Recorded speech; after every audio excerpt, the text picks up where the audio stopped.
All right, so here's a question. If you got two real estate agents side by side, one makes a ton of money. We're talking about multiple six, maybe even a seven-figure taxable income.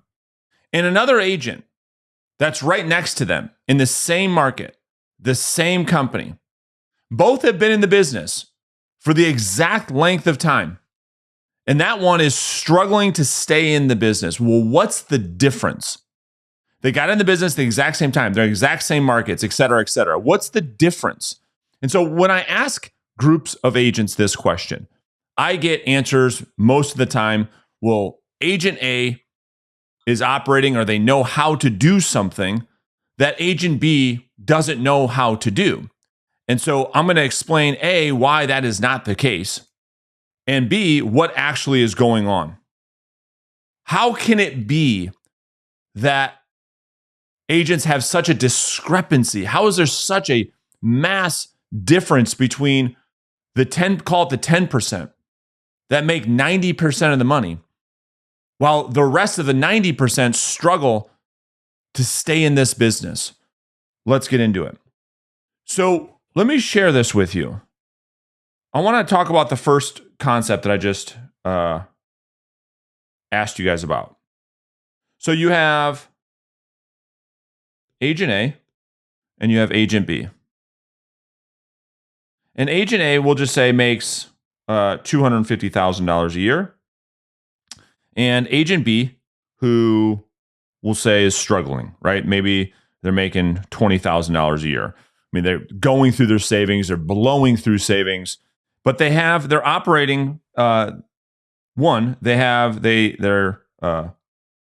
time is the same. They started the same time.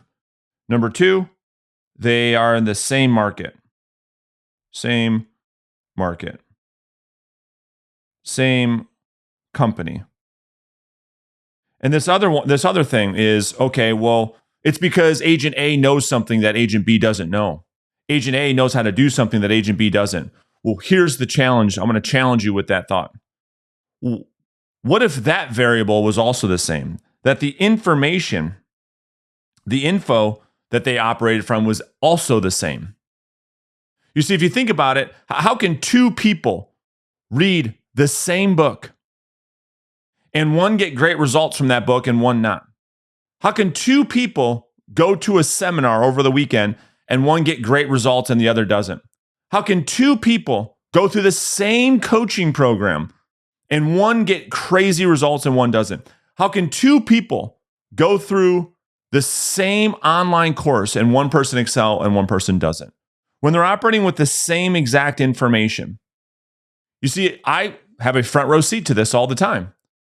When I coach agents ask me all the time, well, so-and-so is further along because they have the new script.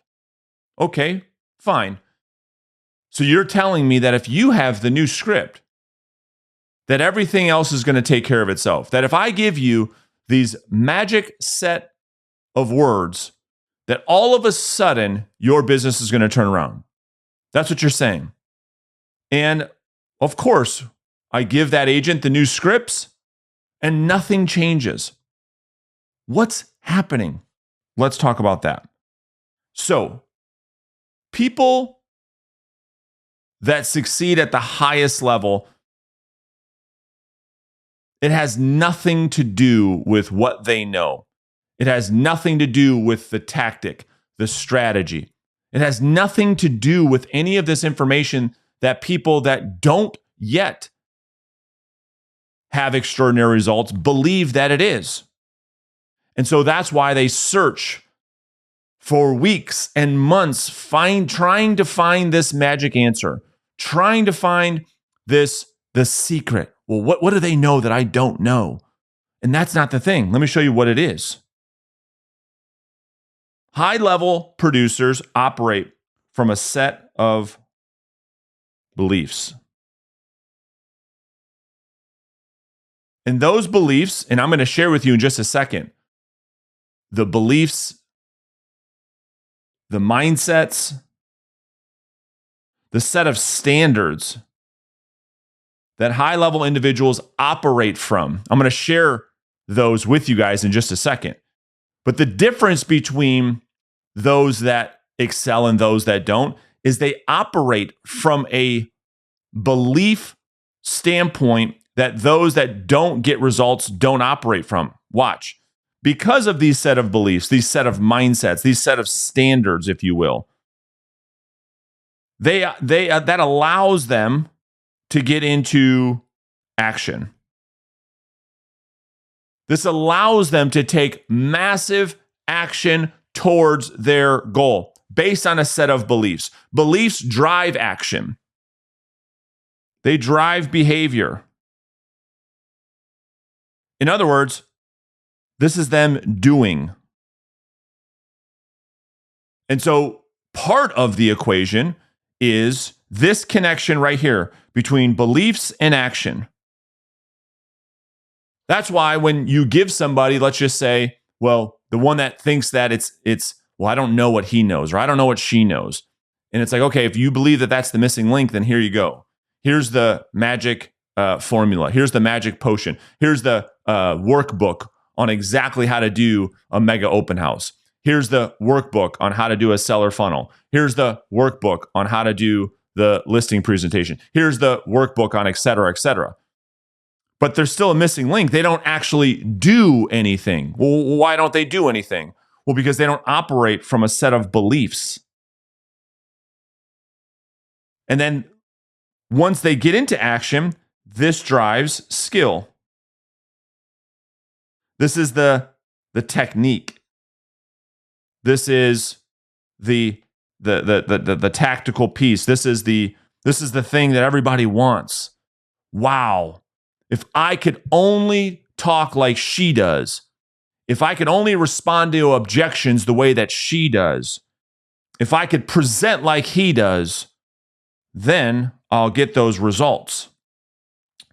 But we know that all of the skill is simply a byproduct of what? The doing. The doing drives the skill because the learning is in the doing. And the doing is a byproduct of a belief. And then obviously this drives results. And when that person gets results, it reinforces their beliefs, making those beliefs that they already operate from stronger. That's when they become standards. That becomes a way of being that again drives more action, more behavior, more doing, which drives more skill, getting better, which drives more results, which drives a deeper belief system. And you could see how quickly this flywheel works in someone's favor that reaches crazy levels of success quickly. This is how you can see an agent in their second year sell 100 homes, where most agents don't ever get there. Well, what's the driving force? The driving force are these set of beliefs. What they believe to be true. What is their worldview? Now, you're probably sitting there saying, okay, Brandon, you're being pretty vague on this belief thing. Seems pretty foo-foo, seems pretty pie in the sky. Can you give us what you mean? And I'm going to do exactly that. I'm going to show you something I've never showed you guys before here on the YouTube channel. I'm going to show you the actual set of beliefs and standards that agents that I coach that are reaching their highest potential. Maybe that's and I say that with a caveat of who knows what that potential is, but agents that are in the 1% that I've worked with for a long time, how they operate. And I want to introduce you to what I call the reverse selling agent creed. Again, these are the set of standards or mindsets or beliefs of the agents that I've been working with for the longest period of time, that all are earning a multiple 6 or 7 figure taxable income. I'm going to share every single one of them with you right now. And so let's start off with number 1. I find and create my own success. I don't wait for it to find me. Okay, well, what does that actually mean? Well, you see, these people operate from a mindset, from a belief that they're not going to be reactive to their business. Nope, they're actually going to go out there and make it happen. They're not sitting on the sideline waiting for handouts, waiting for somebody to come save them. They go out into the marketplace and they create their own success. They don't go and sit at a team or sit at a brokerage and wait for leads to be handed out. Nope. They go generate their own leads, their own appointments, their own listings, their own clients. They don't wait for their friends and family to call them to say, hey, we're looking to buy a house.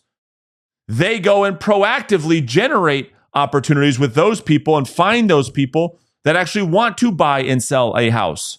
It's a massive difference. One plays offense while the other one sits on the sidelines and waits. Next, I don't procrastinate or overthink. I do it now.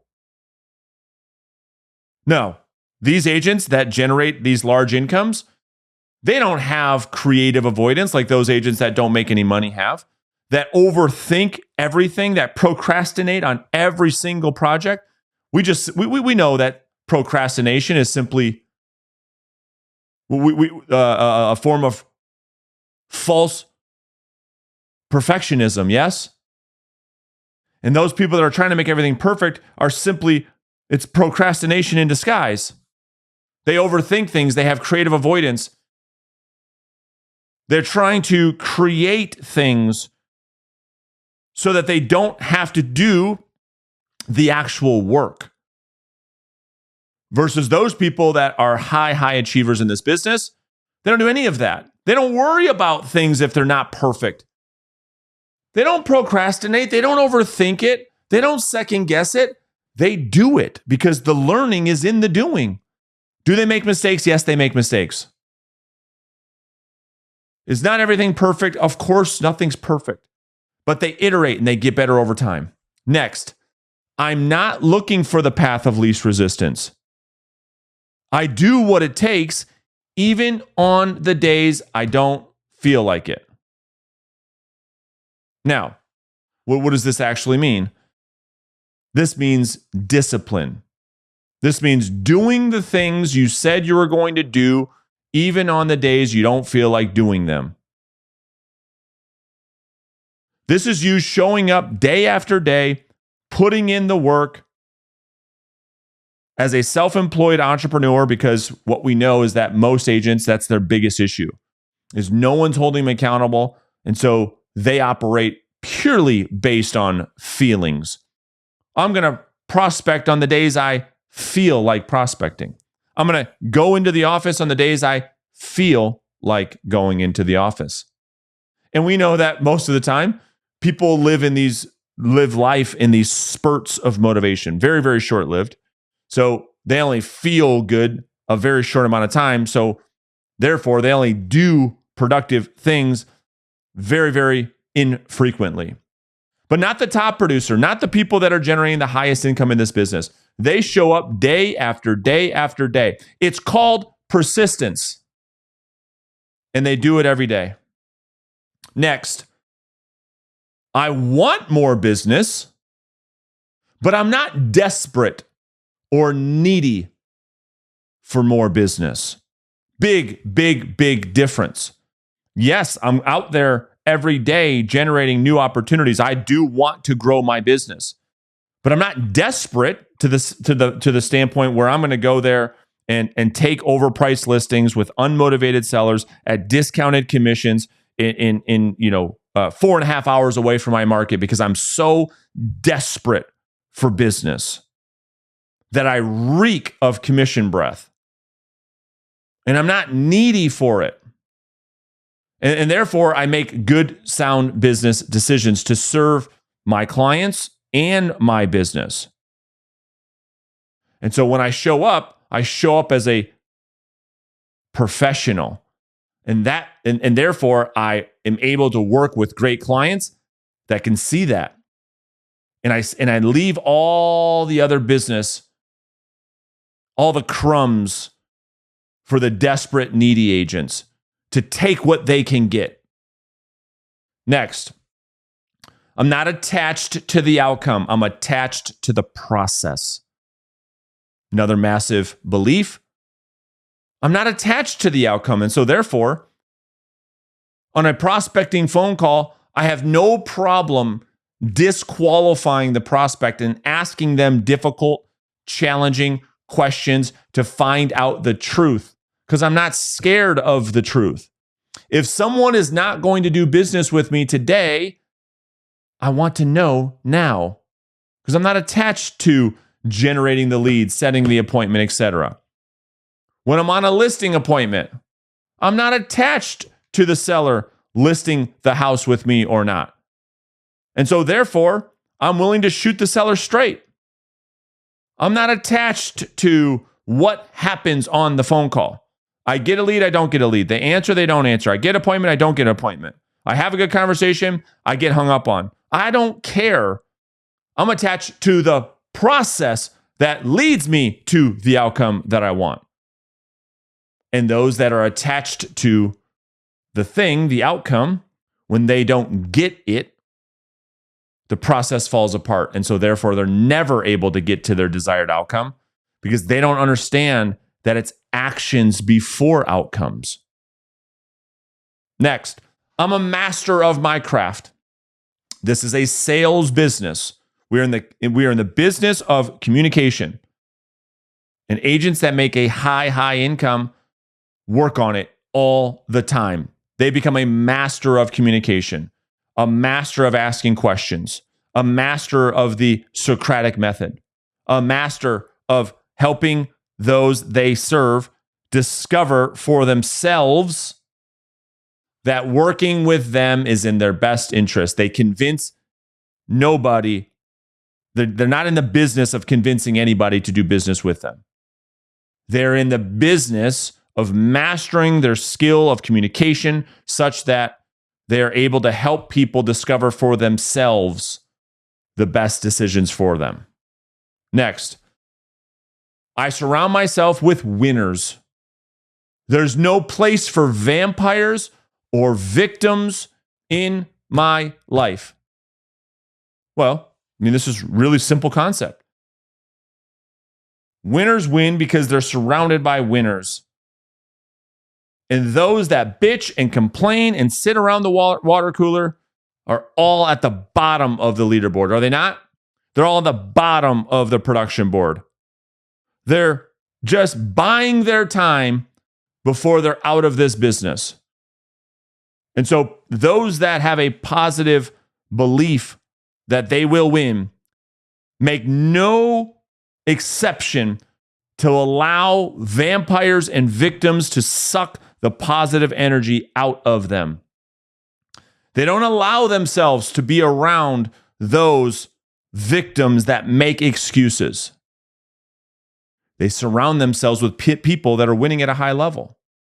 And as a result of being surrounded by those people that are winning at a high level, they, them too, win at a high level. You've heard it 1,000 times. No, birds of a feather do what? You can finish the rest. Next, I get my clients great results. This is a belief. This is a standard. This is a mindset. This is a non-negotiable. I get my clients great results.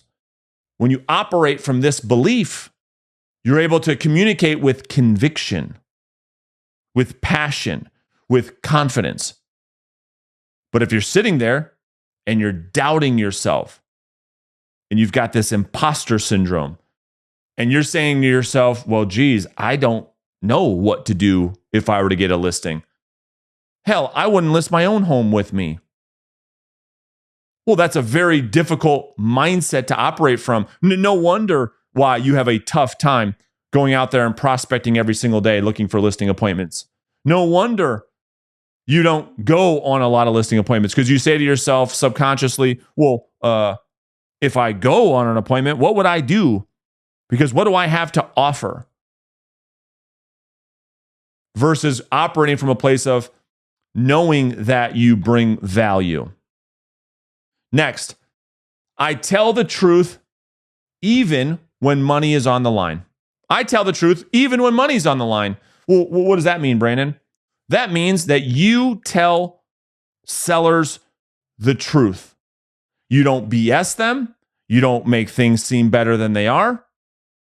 You don't mislead prospects. This is what's giving real estate agents such a bad name, is because agents are so needy and desperate for money that they mislead people.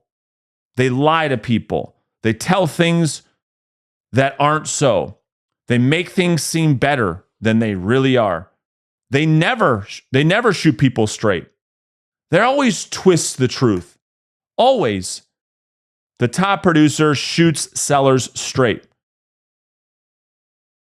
They operate from a place of integrity, even when money is on the line. And as a result, money continues to find them. Where everybody else that lives in a world of, well, we'll call it a lack of integrity, money seems to elude them. Isn't that funny? Isn't that ironic? That those people, those agents, you know them, you know exactly who I'm talking about. Those agents that are misleading, misguiding people, BSing people in order to get listings, BSing sellers, telling them their homes are worth more than they are in order to get the sign in the front yard. Isn't it ironic that those are the people that repel money the most? It's almost like they have commission repellent. They can't seem to make any type of income, yet they have such a lack of self-awareness that they just keep going down this dark road. And those agents that operate from integrity, that have a standard, that they are unwilling, they're unshakable in their integrity, also all make the most money. Next, you may be more talented, but you will not outwork me. We see this all the time. There are a lot of really, really good, talented people in this business with awful work ethics. And we see those people that win. They might not be the smartest. They might not know about all the CRMs and this, that, and the other thing, and all the fancy bells and whistles. They might not know any of that. But what they do have is a unwavering commitment to putting in the work, to putting forth the effort, to outwork everybody. And as a result, they get the best results. Next, I seek out and embrace rejection. I don't hide from it. I seek it out. I embrace the rejection. I know that if I'm not getting the rejection on a daily basis, the likelihood for me to hit my goals is very, very low. And that I know also, if I'm not getting any rejection, it probably means that I'm not doing the things that would lead me to the great results that I'm after. So if I'm in pain, and in this case, we're talking about handling resistance and rejection from prospects, if you're not feeling that, you're probably not doing enough. And that we seek out and embrace rejection to serve as evidence that we're doing the right thing. It's a lot like working out. We put the muscle under tension. We put the muscle in pain. That's the only way we know it's growing. This is no different. Next, I'm comfortable hearing no. The amateur can't handle no. They can't handle it. They have such a high bias towards false, a false yes, that they have happy ears. So they don't like to ask. They don't like to disqualify prospects. They don't like to ask questions like this to a prospect. Well, Mr. Prospect, let me ask you a question. If, let's pretend we did actually meet, and after our meeting, you genuinely believed that I was the best agent to handle the sale of your home, what would you do next? You see, they don't want to ask a question like that because they don't want to hear the answer. They don't want to find out, wow, I don't have a lead here, which I thought I had. I don't have a real appointment here that I thought I had because I have to prospect more. And you see, that's the last thing that I want to do. Where the person who is at the highest income performers in our business, we're very, very comfortable. In fact, so much so, we encourage and we make it very, very comfortable for prospects to tell us no. Why? Because all we'd want to do is operate in the truth. Yes or no, without a bias towards either. I'm good either way. I can help some people and I can't help some people. It's fine either way. I'll be just fine. The amateur, the desperate, the needy person can't handle that. So they end up chasing prospects, getting ghosted, ending up in voicemail jail, pretending that they're getting all these leads every day, and then they go to follow up and no one ever answers the call again. Somehow, some way, their prospects end up in the witness protection program, never to be seen or heard from again. And they say, well, what's going on? Well, what's going on is your unwillingness to hear the truth. And the truth sometimes is, no, I don't want to do business with you. No, I don't want you to follow up with me. No, I don't want to meet with you. No, I don't want to list my house with you. The amateur can't handle it. They can't handle that emotionally. So therefore, they never find out. So they only deal on surface level conversations. Next, I follow through on my commitments. I love this one. Why? Because it is the difference between a world-class professional, a high-income producer, and the amateur. The amateur is a flake. They don't follow through on anything. They say, I'm going to do this when they don't. They say, I'm going to commit to this when they don't. They say, I'm going to be there at this time and they don't. They say, I'm going to do this, do this, do this, do this. And they're all talk. They make commitments. They overcommit. They say yes to everything, willy-nilly, no thought whatsoever, because they have no intent of following through on anything. I'll try this thing, and if it doesn't work, well, I'll cancel. I'll try this thing, and if it doesn't work, I'll pretend like I didn't pay for it. I'll get with my credit card company. I'll file a dispute. I'll get my money back. That's how they operate. That is how they operate. They don't own any part. They have no ownership whatsoever. Yeah, I just want what I want, and I don't have to do any. I don't have to show up and do what it is that I said I was going to do. I'm not following through on anything that I say. It's a victim mentality. You see this all the time.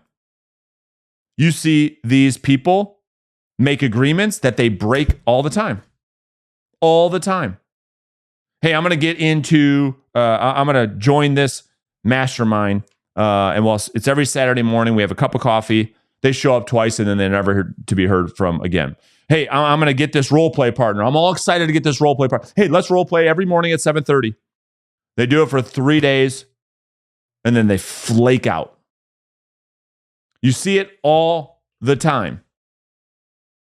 Next, I take responsibility for my results. Well, this is the difference between achiever and victim. Victim can't take responsible for anything. It has to be someone else's fault. It has to be the market. It has to be their brokerage. It has to be the leads.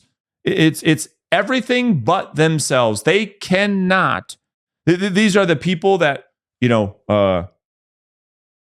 they look at other people's success, can't handle that either. They can't handle someone else being successful because it puts a mirror right back on themselves, and the pain that they have, they can't handle it. So they spew venom on the world.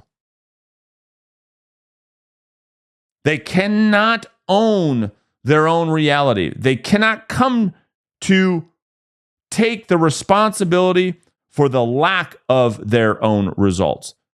They're unwilling to step on the scale naked and say, I own it.